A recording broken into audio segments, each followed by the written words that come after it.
Hello. तो आज हम जो स्टार्ट करने जा रहे हैं वो करेंगे कंटूर। मास्टर कैम में कंटूर कैसे काटना है और कैविटी कैसे काटनी है। अभी 2D के अंदर हम काम कर रहे हैं तो 2D के अंदर सीखेंगे। सबसे पहले मैं कोई भी एक मॉडल बना लेता हूँ मास्टर कैम के अंदर। बनाने के लिए क्या है मेरे पास, यहाँ पे वायर फ्रेम के ऊपर जाते हैं। यहाँ से मैं एक रेक्टेंगल ले लेता हूँ। अभी सबसे सिंपल कैविटी और कोर बताऊंगा, ठीक है। तो सपोज करते हैं ये कोई मैंने एक रेक्टेंगल ले लिया, 100 बाई 100 इसका साइज ले लेते हैं।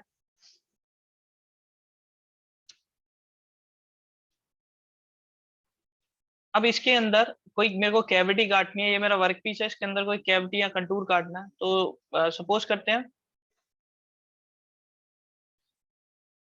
मैं कुछ इस तरीके का यहाँ पे कंटूर काट लेता हूँ। इसकी वैल्यू मैं दे देता हूँ 70 और इसकी वैल्यू 70 बाई 70 का रेक्टेंगल काट लिया। कॉर्नर पे चैम्फर दे देते हैं हम इनके। तो फिलिट या चैम्फर जो मेरे को सही लगेगा मैं दे दूंगा। सिलेक्ट करते हैं, ओके करते हैं। मैं यहाँ पे 5 की जगह बड़ी बड़ी रेडियस अप्लाई करते हैं, ओके। तो ये कोई मेरा एक प्रोडक्ट मैंने बना लिया जिसके अंदर क्या है कि इसकी हम कंटूर निकालने की कोशिश करेंगे। इस हिस्से का कंटूर निकालेंगे पहले, फिर इसी का कैविटी करके देखेंगे। तो कैसे करना है, करने के लिए अपने को क्या करना पड़ेगा। प्रोडक्ट मेरा रेडी है, इस प्रोडक्ट को आप इस पे बना भी सकते हो और बाहर से इंपोर्ट भी कर सकते हो। चाहे आप ऑटोकैड से कोई ड्राइंग ले आओ, चाहे आप कोई और मॉडल से 3D की ड्राइंग ले आओ, हम सब कुछ इंपोर्ट कर सकते हैं। इंपोर्ट करके फिर हम प्रोग्रामिंग जनरेट करेंगे। मास्टर कैम का जो काम है वो प्रोग्रामिंग जनरेट करना है। तो मशीन पे जाते हैं, यहाँ पे मशीन पे जाके हम कौन सी मशीन पे ये पार्ट बनेगा हमें पता ही है, ये मिलिंग के ऊपर करेगा। तो मिल के ऊपर जाके यहाँ डिफॉल्ट पे क्लिक करते हैं। जैसे डिफॉल्ट पे क्लिक करेंगे यहाँ पे एक विंडो आनी चाहिए जो कि यहाँ पे अपेयर नहीं हो रही। क्यों नहीं हो रही, क्योंकि यहाँ पे व्यू के अंदर ये टूल पाथ मैंने हाइड कर रखा है, ठीक है।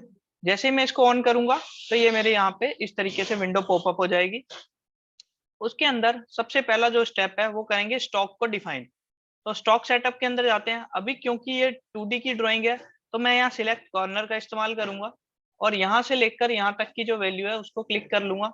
मेरी वैल्यू आ गई, इसने साइज ले लिया और यहाँ पे मैं उसकी डेप्थ दे देता हूँ 40।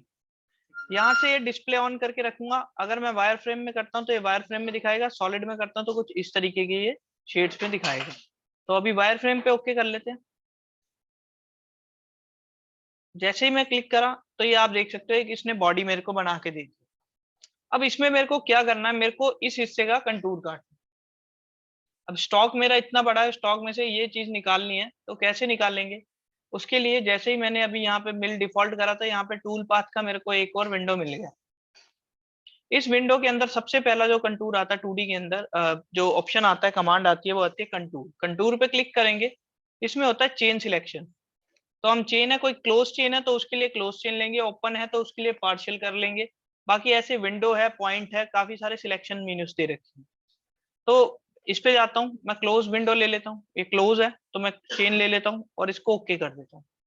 जब ओके करूंगा साथ में ही एक इस तरीके की विंडो अपीयर हो जाएगी जिसके अंदर सबसे पहला वो पूछता है टूल पार्ट टाइप, आप क्या बनाना चाहते हो। मैं कहता हूँ कंटूर। कंटूर पे ओके कर दिया। चेन हमने ले ही ली थी, चेन मतलब कितने हिस्से का करना। नेक्स्ट आता है हमारा टूल।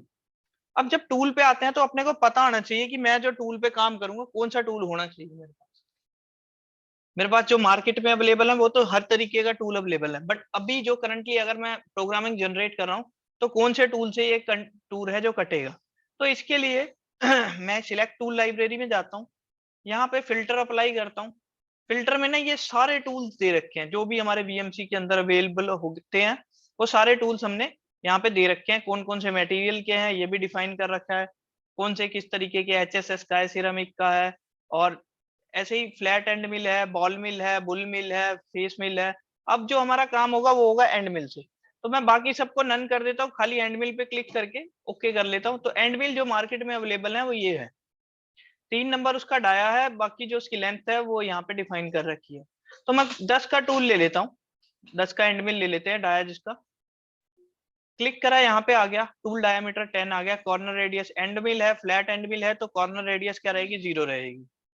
यहाँ पे मेरे को डिफाइन करना है इसका टूल का नंबर, जो हम प्रोग्रामिंग के अंदर नंबर भरते हैं ना, जैसे T01 M06 लिखते हैं, तो वो जो टूल नंबर है T01 वो डिफाइन होगा यहाँ से। जैसे मैं 1 करूंगा बाकी सब में 1 1 हो जाएगा ऑलरेडी, कि डायमीटर 1, लेंथ में ऑफसेट 1। मतलब ये जब हम प्रोग्रामिंग करेंगे, जब उसमें ऑफसेट भरेंगे तो वहां पे ये इसको सिलेक्ट करके देगा कि जो आपने प्रोग्राम में लेंथ का ऑफसेट नंबर 1 पे भरना है, डायमीटर ऑफसेट नंबर 1 पे भरना है, और टूल का नंबर भी 1 है। यहाँ पे आते हैं फीड रेट। फीड रेट क्या होती है? हमारी किस रफ्तार से जो मटेरियल को रिमूव करता हुआ हमारा जो टूल है घूमता हुआ आगे की तरफ बढ़ेगा, तो उसको, जिसको कटिंग रेट भी बोलते हैं हम। तो यहाँ पे मैं इसकी वैल्यू लिख लेता हूँ 400। ठीक है, 400 क्या होती है? माइक्रोन। ये होती है 400 माइक्रोन्स होती है इसकी। जो इसमें हम फीड रेट भरते हैं वो होती है mm/मिनट। जो VMC होती है उसके अंदर जो हमारी फीड रेट होती है वो होती है mm/मिनट।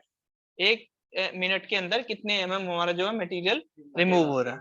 ठीक है, उसके बाद स्पिंडल स्पीड। स्पिंडल स्पीड कितनी होगी? अगर मैं एल्यूमिनियम ले रहा हूं तो 1800, 2000, 2500, 2200 तक मैं ले सकता हूँ, और उससे कम या ज्यादा होगी। अगर हार्ड मटेरियल होगा तो स्पिंडल स्पीड कम हो जाएगी, और जितना सॉफ्ट होगा ज्यादा हो जाएगी। ठीक है, तो यहाँ पे एक प्लंज रेट होता है कि किस रफ्तार से जो हमारा टूल है जो वर्कपीस के अंदर प्लंज करे, क्योंकि हम ज्यादा रफ्तार पे करेंगे, ज्यादा तेजी से करेंगे तो टूल आगे से बेंड होकर टूट सकता है, उसके जो फ्लूइड्स है वो खराब हो सकते हैं।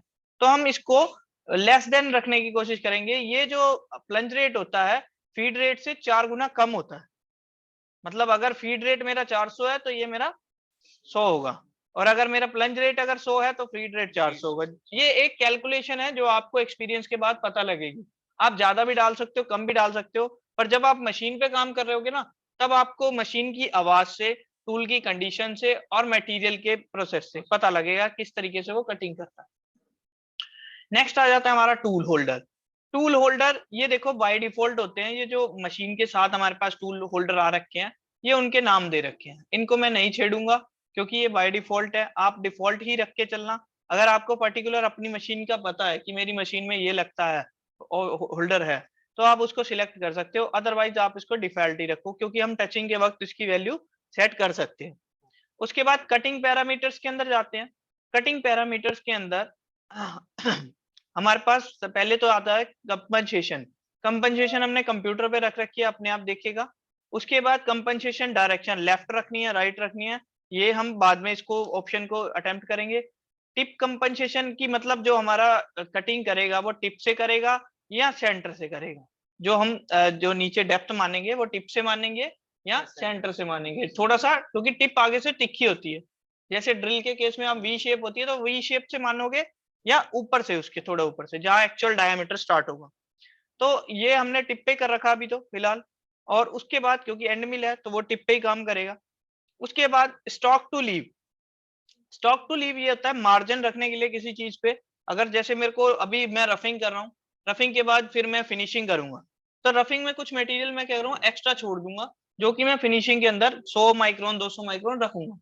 तो अभी मैं चाहता हूँ इस पे रफिंग में 0 0 रखूंगा। अब stock to leave on walls 0, floor पे कितना रखना है वो भी 0, साइड पे कितना रखना है और फ्लोर पे कितना रखना है, तो अभी मैं 0 0 रख रहा हूँ, मैं कुछ नहीं छेड़ रहा इसमें। Depth cuts, depth of cuts क्या है ये भी आगे हम देखेंगे।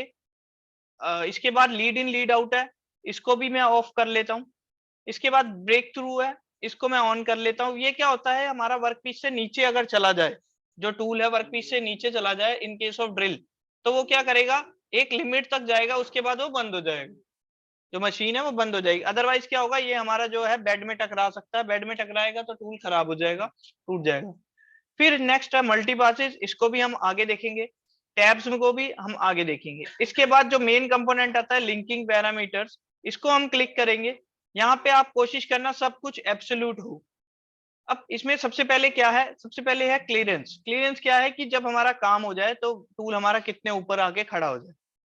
उसके बाद रिट्रैक्ट, जब काम होने के बाद अगर अगला स्टेप लेने की कोशिश करेगा तो कितने ऊपर आके फिर रिट्रैक्ट हो। ठीक है, दूसरा है फीड प्लेन। फीड प्लेन आप देख सकते हो कि कहां से वो फीड लेनी शुरू करेगा, जो हमारी प्लंज रेट है या फीड रेट है वो किस हाइट से लेनी शुरू करेगा, तो वो हमने फीड प्लेन ले दिया। यहाँ पे आप वैल्यूज को चेंज कर सकते हो। टॉप ऑफ द स्टॉक हम 0 ही रखेंगे, क्योंकि हमने जब टचिंग कराएंगे तो बिल्कुल 0 0 लेके चलते हैं। उसके बाद डेप्थ है। डेप्थ आपने कितना गहरा करना है, मैं कहता हूँ जी मेरे को गहरा करना है 10 mm, तो यहाँ पे -10 में वैल्यू डाल दूंगा और ओके कर दूंगा। जैसे ओके करूंगा आप देख सकते हो इसमें एक पाथ बना दिया, टूल पाथ बना दिया। अब ये चला के देखते हैं। चलाने के लिए हमारे पास सबसे पहले ऑप्शन है सिलेक्ट ऑल ऑपरेशन। ये ऑपरेशन को सिलेक्ट करता है। ये ऑपरेशन को अगर हटाना है तो इसको काटने के लिए जैसे मैं क्लिक करूंगा यहाँ पे एक छोटा सा टिक आ जाएगा, और जैसे इसको अनटिक करूंगा तो यहाँ पे अनटिक हट जाएगा। उसके बाद ये होता है रीजनरेट। कोई भी हमने एडिशन करी है, प्रोग्रामिंग में कोई एडिटिंग करी है, तो उसको रीजनरेट करने के लिए ये हम करते हैं। तो पहले तो हम सिलेक्ट करेंगे, देन रीजनरेट करेंगे। उसके बाद ये क्या है, बैक प्लॉट। बैक प्लॉट पे क्लिक करते हैं तो ये हमें 2D में टूल का व्यू चलाएगा, दिखाएगा कि किस तरीके से हमारा जो टूल है कहाँ से आएगा और कैसे अंदर घुसेगा और कैसे वो वर्किंग करेगा। एक बार चला के देखते हैं। इस तरीके से अंदर जाएगा और 10 mm एक ही बार में चला गया। हमने -10 करा था, 10 mm एक ही बार में चला गया। ये इस तरीके से फॉलो करेगा, पार करेगा, बाहर आ जाएगा, क्लियरेंस जो हमने दी थी वहां पे आके खड़ा हो जाए। अब यही चीज मैं 3D के अंदर देखना तो वेरीफाई ऑपरेशन, इसमें ऑपरेशन ऑप्शन होता है, उस पर क्लिक करेंगे। ये उसको दिखाएगा यहाँ पे इस बॉडी को, और ये मेरा स्टॉक है। अब किस तरीके से काम करेगा थोड़ा स्लो कर लेते हैं। अब ये इस तरीके से अंदर घुसेगा यहाँ पे इस तरीके से। एक्चुअल में जो पार्ट मिलेगा वो ये मिलेगा हमें, ठीक है जी। जो कैविटी मिलेगी, जो कंटूर कंटूर तो उसने काट दिया, बट साइडों से मटेरियल अभी रिमूव नहीं हुआ। और जो इसने दिक्कत करी कि 10 mm एक ही बार में ले गया। पहली बात ऐसा तो पॉसिबल होता नहीं है कि 10 mm एक बार में ही काट दे। अगर काटेगा तो टूल तोड़ देगा। तो अब यहाँ पे आते हैं पैरामीटर्स में, जो जो हमने चीजें छोड़ी थी उसको आगे बढ़ते हैं। तो सबसे पहले आता है कटिंग पैरामीटर्स में लेफ्ट और राइट, मैंने देख लिया वो मेरा ठीक चल रहा है। इसमें आता है कटिंग पैरामीटर्स में लेफ्ट और राइट में कंपनसेशन डायरेक्शन। अभी मैंने लेफ्ट रखी है तो मेरे को वो कंटूर काट रहा है। यदि मैं इसको राइट कर दूंगा और ओके करूंगा, इस पे क्लिक करूंगा, रीजनरेट करूंगा, देन ये क्या करेगा, इस टूल पाथ को अंदर की तरफ कर देगा। अब ये चेक करना है आपने, इसको लाए किस तरीके से काम करेगा, ये देखिए। वेरीफाई करते हैं 3D के अंदर, प्ले करता हूं मैं इसको, इस तरीके से आएगा। अब ये अंदर काट रहा है, पहले ये क्या कर रहा था, बाहर काट रहा था, अब अंदर काट रहा है। तो यहाँ पे हम कैविटी और को कंटूर उनमें फर्क जान सकते हैं। तो अगर मेरे को कैविटी काटनी है तो आप टूल पाथ देख रहे हो, आपको टूल पाथ अंदर चलाना है या बाहर चलाना है, तो यहाँ से राइट या लेफ्ट आप कर सकते हो। ठीक है ब्रदर। उसके बाद सेकेंड वाले में आता है डेप्थ ऑफ कट। ये क्या होता है, जैसे मैंने बताया कि वो एक ही बार में 10 mm काट रहा है। अगर मैं एक बार में 10 mm नहीं कटवाना चाहता, जाहिर सी बात है पहली बात नहीं कटवाएंगे, क्योंकि वीएमसी में हम depth of cut he maximum 1 mm तक का देते हैं। तो यहाँ पे ये पूछता है कि मैक्सिमम रफ स्टेप कितने के देने, जो मोटे मोटे कट लगाने हैं, आपने कितना मोटा कट लगाना है। मैं कहता हूँ जी 1 mm का। लास्ट में आता है फिनिश कट, क्योंकि जब लास्ट में आएगा हमें फिनिशिंग करनी है, वहां पे थोड़ी अपने को एक्यूरेसी अच्छी चाहिए या सरफेस फिनिश अच्छी चाहिए, तो वहां पे हम 2 कट लगवाएंगे, जिसको फिनिश कट बोलेंगे। वो 0.2 200 माइक्रोन की। उसके बाद नेक्स्ट आ जाता है lead in lead out. Lead in lead out है, ये हमारा एंट्री मोशन दिखाता है कि कैसे हमारा जो टूल है वर्कपीस के अंदर एंटर करेगा और कैसे आउट करेगा। अभी पहले डेप्थ ऑफ कट को समझ लेते हैं। अप्लाई करता हूँ, यहाँ से रीजनरेट करता हूँ, तो आप देख सकते हो पहले क्या हो रहा था, एक बार में ही अंदर घुस रहा था। अब क्या करेगा, ये स्टेप बाय स्टेप जाएगा। चला के देखते हैं।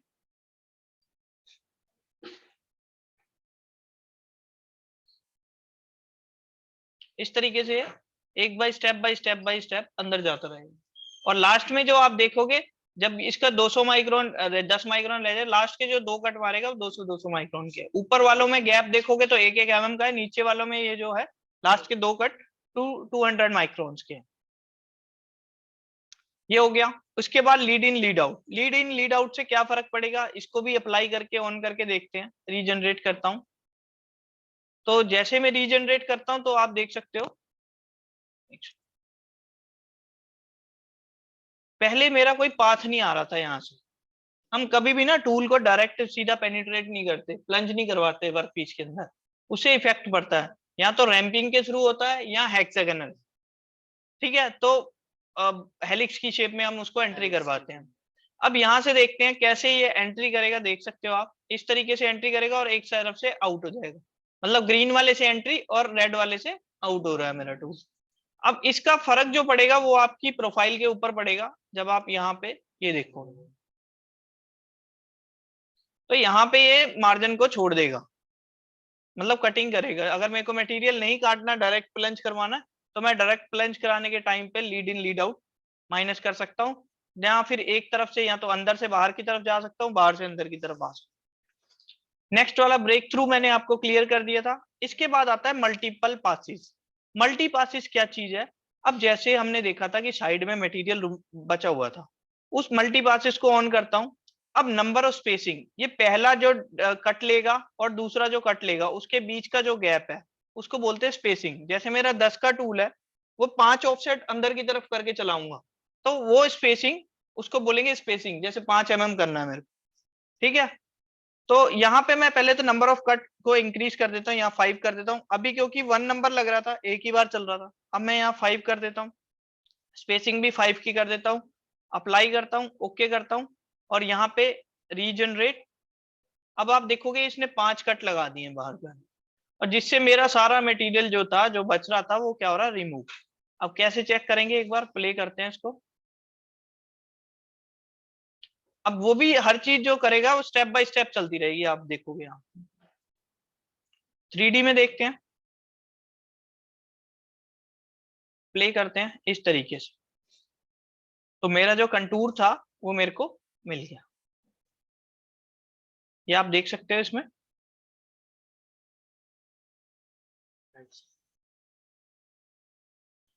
ठीक है, तो ये थी कंटूर की कहानी सारी, कि हमने कैसे कंटूर सेट करना है और कहाँ कहाँ क्या क्या पैरामीटर्स इसके अंदर हमने इस्तेमाल करे हैं।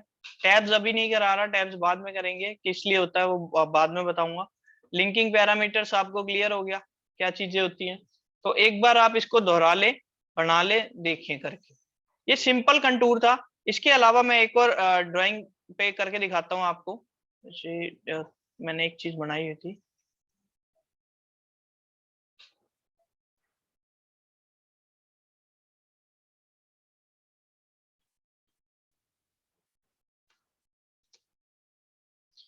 सपोज करते हैं ये वाला वर्क पीस है मेरे पास, ठीक है जी। अब इसकी मेरे को प्रोग्रामिंग करनी है। हाँ, प्रोग्रामिंग कैसे करनी है ये तो मैंने बताया ही नहीं, तो कोई बात नहीं। राइट क्लिक करते हैं, इसको नॉर्मल टू टॉप प्लेन पे रखते हैं, और एक मैं बॉक्स इसके चारों तरफ भी बना लेता हूँ, ताकि मेरे को ये वर्क पीस सॉलिड में से मिल जाए।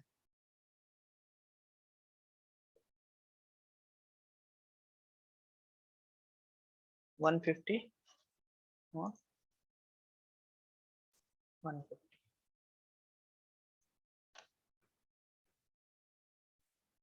वही चीज सेम करेंगे, मशीन, मिल, डिफॉल्ट, यहाँ से स्टॉक साइड डिफाइन करूंगा। स्टॉक डिफाइन करने के लिए सिलेक्ट कंटूर, यहाँ से लेकर यहाँ तक सिलेक्शन कर ली। डेप्थ मैंने दे दिया 50 mm। ओके, डिस्प्ले नहीं करा उसने, देखते हैं। स्टॉक साइज यहाँ पे डिस्प्ले ऑफ था, डिस्प्ले ऑन कर लेते हैं।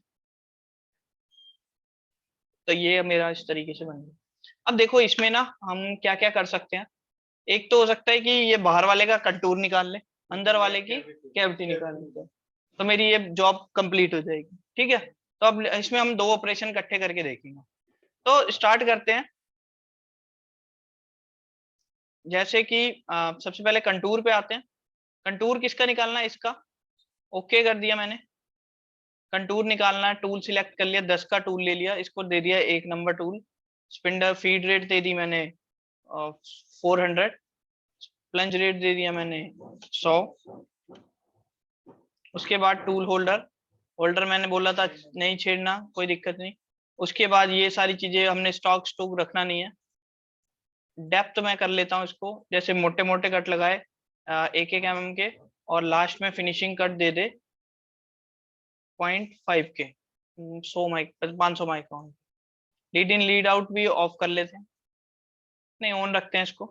ब्रेक थ्रू ऑन कर लेते हैं। मल्टी पासिस मैं यहाँ पे 2 पासिस दे देता हूँ, ताकि मेरा साइड का मटेरियल ज्यादा से ज्यादा रिमूव हो जाए, और 5 mm का ही गैप दे देता हूँ। टैब्स में ऑफ रखता हूँ। बाकी सब में लिंकिंग पैरामीटर्स में एब्सोल्यूट करके, और यहाँ पे मैं इसको वैल्यू दे देता हूँ -10 mm। ओके कर दिया, अप्लाई कर दिया, ये इसने पाथ बना दिया। अब चक्कर क्या पड़ रहा है, ये अंदर की तरफ बना रहा है। तो मैंने बताया था जब अंदर बनाएगा तो हम यहाँ पे कटर कंपनसेशन लेफ्ट या राइट देख के कर सकते हैं। करते हैं रीजनरेट। अब इसने सही बना दिया। अभी भी ये मटेरियल मेरा बच रहा है, तो मैं इसको भी रिमूव करना चाहता हूँ, तो यहाँ मल्टीपल पासेस बढ़ा देता हूँ। इसकी जगह 2 की जगह मैं कर देता हूँ 5, और इसको कर देता हूँ अप्लाई एक्शन रीजन। वेरीफाई करते हैं, चला के देखते हैं एक बार सही बन रहा है या नहीं। चल तो सही रहा है, कोई दिक्कत नहीं आएगी। इसको 3D में भी वेरीफाई कर लेते हैं एक बार। अब दिक्कत क्या है, यहाँ पे जो टूल की लेंथ है ना बहुत छोटी हो रही है। इसको भी हम एडिट करके लंबा या छोटा कर सकते हैं।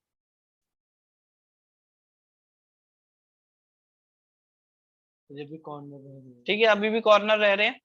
तो यहाँ पे पहले पैरामीटर्स में जाके मल्टीपल पासेस 10 टाइम्स कर देते हैं। और जो टूल है, यहाँ पे टूल होगा मेरा फ्लैट एंड मिल, इसकी लेंथ को मैं इंक्रीज कर लेता हूँ। यहाँ पे देखो ओवरऑल लेंथ जो दे रखी है वो 20 mm दे रखी है, मैं 50 कर लेता हूँ। और कटिंग लेंथ मैं ले लेता हूँ 20 के अप्रोक्स, और फिनिश कर देते हैं। यहाँ से राइट क्लिक जनरेट, और ये मेरा पीस तैयार। अब इसमें 2 पासिस फालतू जा रहे हैं, वो पासिस को कम कर देते हैं, 10 की जगह 8 कर लेते हैं। चलो चलने देते हैं।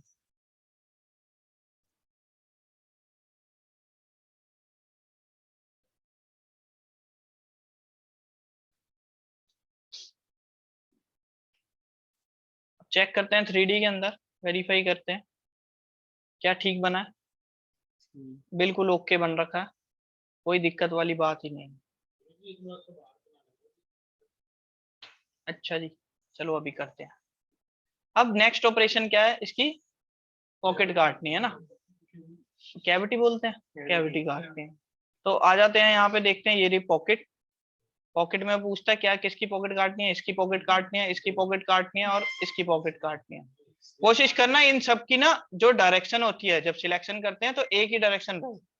अभी पता करना, देखना क्या दिक्कत आती है, मैं बताता हूँ आपको इसमें। और जो सेकंड चीज है वो है कि मिनिमम रेडियस कितने का लगा हुआ है, ये डिपेंड करता है। अगर रेडियस प्रॉपर नहीं होगा तो आप टूल, अभी मैं 10 का ही टूल लेके चल रहा हूँ, 1 नंबर टूल से इस बाकी सारे काम कर लेंगे हम।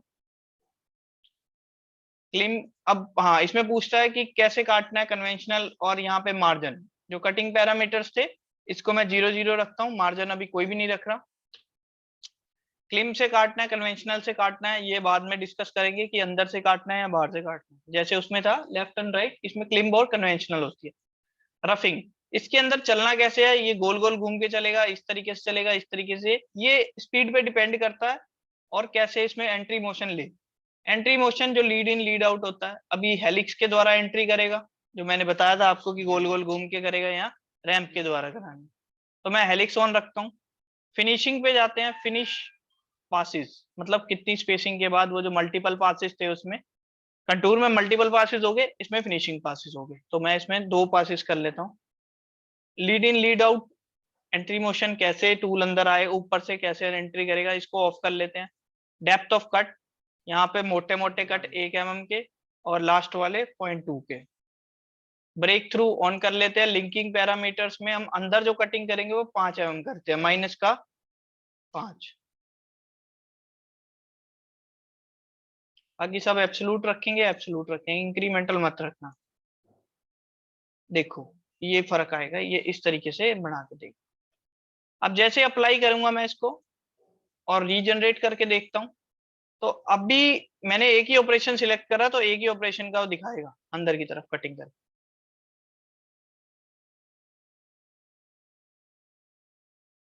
बन गया, सही बना। अब पूरे को चला के देखते हैं, तो यहाँ पे select all, regenerate all, back plot on. Back plot पे पहले चेक करते हैं सही चल रहा है, नहीं सही चल रहा है, बिल्कुल सही चल रहा है, कोई एरर नहीं है, बहुत अच्छी। और अब इसको 3D में एक बार चला के देखते हैं, वेरीफाई प्ले।